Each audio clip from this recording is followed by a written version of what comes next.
Hey everyone, my name is Kirk Demorest, and I'm a filmmaker, I'm an editor, and I'm the founder and co-director of the Healdsburg International Short Film Festival. It's located in the California wine country. The cultural titan Tom Waits, the musician and actor, has been on our film jury for a few years. And we get some really amazing films from all over the world. It's international. And we also get a lot of praise from our film festival because, I guess, the curation process. And that's kind of what I'm here to talk to you about. The curation process is how we bring in the films, how we find them, and the secrets of which films we select and which ones we don't. And there's some very specific reasons why. In this video, I'm going to give you two special secrets that you can use to help navigate the film submission process to film festivals. In fact, in this whole channel, my goal is to enlighten you to behind the scenes of how the films are chosen, what films work, what films don't, all that kind of thing. So I'm going to give you tips and secrets and caveats in this series. So it's my first time doing a series like this, so I hope you enjoy it. I'm a little nervous. I'm not usually on camera. I'm usually behind the camera. So I thought we'd get you some tips to get your films in there because the right films need to be seen in the right festivals. So why should you listen to me? Why am I a person that you would want to take advice from? So I am a filmmaker. I walk the walk, and I have films on YouTube, and I have millions of views on my channel. My channel is called Art House Films. I'll put the link in the description. I make a lot of quirky relationship movies. So one of them has over 2 million views. I can do pretty much every single thing from script to screen. I can do pretty much any job on the set. I can do sound, I can do camera, I can do, I'm not excellent at all these things, but I can do them all. I can grip, I can do whatever it takes to get a film done. Craft service, I'm your guy, right? But mainly my career has been editing. So I've edited for Universal Studios. I'm a union editor. I've edited for Disney Studios for 5 years, Universal for 10 years. And I've edited projects with pretty major celebrities like John Legend, Oprah Winfrey, Constance Wu, William H. Macy, just lots of people that you would know their work. And my work's been distributed all over the world. I've edited documentaries, feature films. I'm an expert in post-production. That's my main field. I make DCPs for film festivals. I'm involved in film. I live and breathe film. So that's kind of like my background. And I'm only going into this right now because it's the first introduction. And I want you to know who I am and why I should even have any point of view at all. Because opinions are just opinions, but I actually have a career in film. And I'm currently the co-director of the Healdsburg International Film Festival, and we curate films and watch thousands of films throughout the year, thousands. Oh my God. It's actually crazy. Our acceptance rate for our official selection is about a little less than 1 in 11 films. So if you have 11 films, one of them will get through. And these are short films. So now that you know a little bit about me, let's get into some of the tips that you can use to get your film selected and to get into film festivals in general. Okay, so the very first tip I'm going to give you in this series, and I'm going to give you a lot of tips throughout the whole series as I post YouTube videos. The very first tip I'm going to give you is be findable. Be findable, okay? We get films coming across our radar. Someone saw it at a festival, or a friend said to see it, or a distributor wants you to look at something, or whatever. There's different ways that films come to us. But the thing is, many times we actually go seeking the films ourselves. We go to festivals, we read the festival rosters, what films are in their selections, we read the reviews and all that, and then we find some titles of films that might fit our tone. We have a very specific tone of our festival.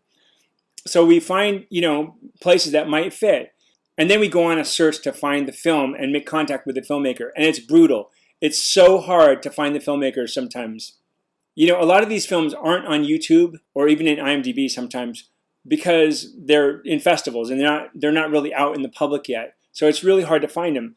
So we need ways to find the filmmakers. If we can see your film, there's a good chance we'll accept it if it's good. But a lot of times we look for a film that we really, really want to see, and we cannot find any contact information anywhere. So we're going on LinkedIn, we're going on Facebook, we're going on Instagram, whatever it is. And it's just impossible to find your film. So what you got to do is you got to make your film easily findable. And the way you can do that is, first of all, do put a trailer on YouTube with your name, so your channel, so that when we click on it, we can write to you right at your YouTube channel. Also, maybe on Instagram. And, go ahead and make a link tree or something like that. If you have a website, make sure your website is listed with Google so that when we search the name of your film, it'll come up in Google. Make a Facebook page for it. It sounds like a headache, but basically that's how we find them. We have to get information to find your film. And a lot of times filmmakers have a distributor. So like a lot of Europeans use a European film distributor, and they submit it to all the festivals and all that. So it's kind of like out of sight is out of mind, right? So they just basically like sign up with a film distributor. Their short film goes out into the film circuit, and it's like set it and forget it. And the distributors will sometimes contact us and say, hey, I have this list of films, will you watch them or whatever? And we will. And that's cool. But you need to double down on that. Don't just rely on the distributor. Make your own presence on the web so that we can find your film. It's super important.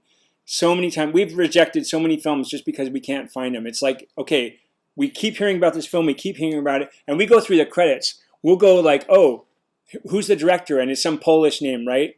And it's like a name like Smith in Polish. And we can't find it anywhere. So then we go down the list and find other people on the crew that might have a more unusual name or something like that we can contact. So we'll go deeper dive and find maybe the DP and maybe get contact info on the DP and try to find the film that way. But the problem is it takes a lot of energy and time, and we don't have that much energy and time to hunt down films that may not even fit our festival and may not be good. Sometimes we only have a title. So if the title is called Sunrise, all right, there could be 50 films called Sunrise. So just make sure that your film is out there and findable. That's the first tip of the season. Please, people. Sorry, it's a pet peeve, especially of my wife. She's the also a co-director of the festival. Okay, the next tip I'm going to give you is my own personal nightmare. Okay, it's like when I find a beautiful film and it's amazing and we want to accept it, but we can't because of one thing. And you know what that is? Bad sound. Make sure your sound is good. Make sure your sound is professional. Okay? I know a lot of people, are at different levels of experience. Some people have a budget, some don't. Some are shooting on their iPhones. Some are shooting on big pro cameras, whatever. Make sure your sound is clear and professional as it can be. Here's an example. I found this gem of a film. It was absolutely beautiful. I think it was from Portugal. Beautiful film. It was a thriller, kind of a romance thriller, intense movie. Beautiful film. Shot on a red camera, all right? So they had a budget of some kind. They shot on a red camera. They had great production value. We play it and we're like, hey, this sounds really bad. The sound was the onboard mic for the camera, right? The onboard mic. So it's real thin and echoey. And they were shooting in a restaurant. So there's bouncy walls and stuff because there's not a lot of people in there.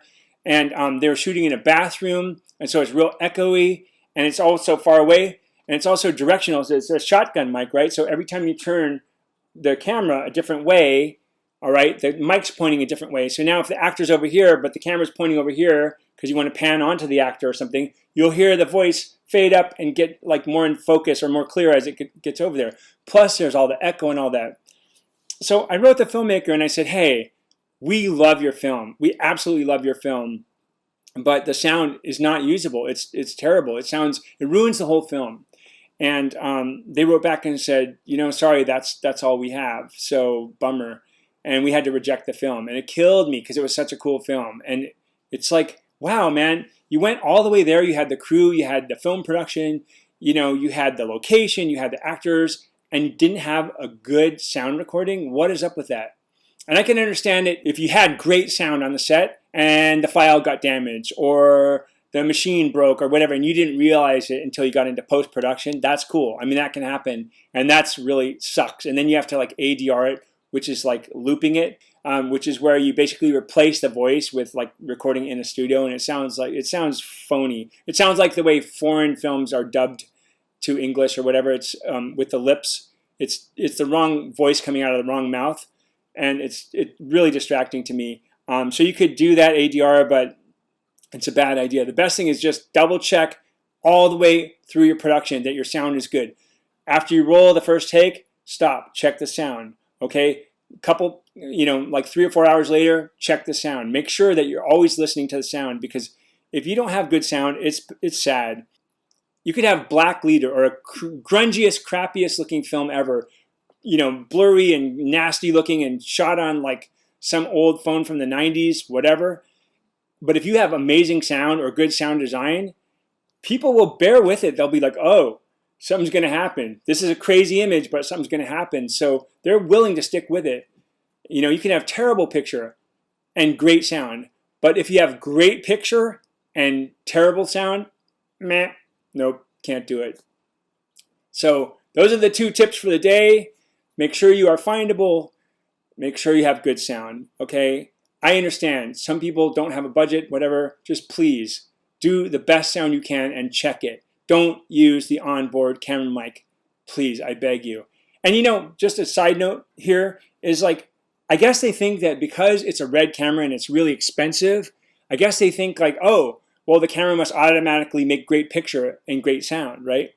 But it doesn't work that way. So those are the 2 tips. I hope you like this channel. I'm going to start doing it a lot. And I hope you'll subscribe and follow me. It's not going to be a very flashy channel. It's going to be informational because I don't have the time to sit there and like crank out polished stuff, which I can do, obviously. But I just want to impart the information so that you guys can get your films into festivals and you can share them with the world, because I want to see them and our festival wants to see them. And then next tips will be more about content, what content works, what doesn't, that kind of thing. And we'll have all kinds of crazy tips for you. I don't know why I use the royal we. Stupid. Anyway, all right, you guys, thanks so much. And I appreciate you being here. I'm just starting out, so let's see how it goes.